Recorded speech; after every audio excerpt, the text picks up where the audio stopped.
So I'm going to very briefly explain the intermediate value theorem. Now, the intermediate value theorem is abbreviated IVT for intermediate value theorem.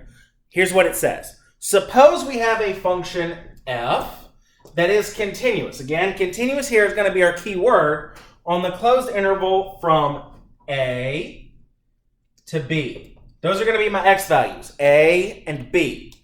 All right?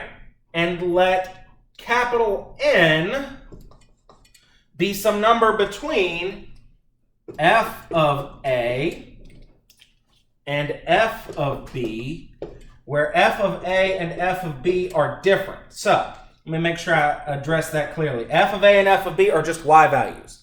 So, let me repeat. A and b are x values, f of a and f of b are y values. So what I'm saying is there's some number between those two y values. What we know is there exists some number c between a and b such that f of c is n. Now, that's a very big, long mathematical definition for a very simple statement.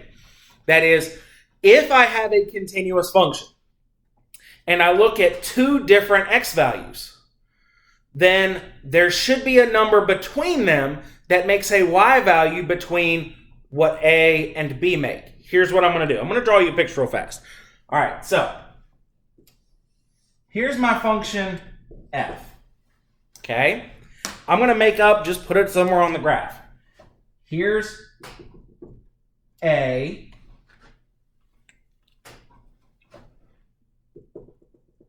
Here's b. Now notice, a and b have to be two distinct numbers, and f of a, which happens to be right here, it's my y value, and f of b, the other y value, have to be different. What that means is I can find some number in between a and b, and I'm going to try to pick right there, that makes a number between them. So, what I mean by this is we're going to have a middle x that makes a middle y. That's all it says. We're going to have a middle x that makes a middle y. Now, I'm going to make sure I mention to you, we are guaranteed that there is one that exists, but there could be more than one. That's going to be an important fact later on, but for right now, I'm going to say this again.